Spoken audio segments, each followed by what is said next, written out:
श्री स्वामी समर्थ। आज आपण पाहणार आहोत श्री स्वामी समर्थ प्रकट कथा। अक्कलकोटचे स्वामी समर्थ हे दत्तावतार श्री नृसिंह सरस्वती यांचा पुनर्जन्म असल्याचे मानतात।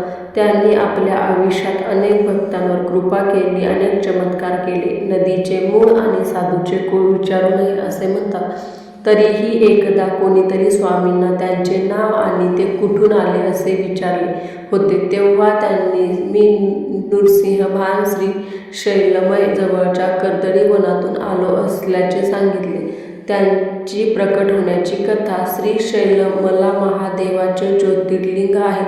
तेथे जवळच कर्दळीच्या वनात स्वामी समर्थांनी अनेक वर्षे एकाच जागेवर तपश्चर्या केली। खूप वर्ष तेथे असल्यामुळे त्यांच्या अवतीभोवती झाडे, वेली आणि मुंग्यांची भली मोठी वारुळे तयार झाली होती।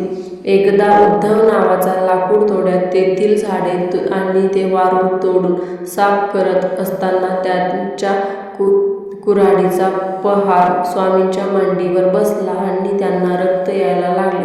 ते जागृत झाले आणि वारुळातून बाहेर आले।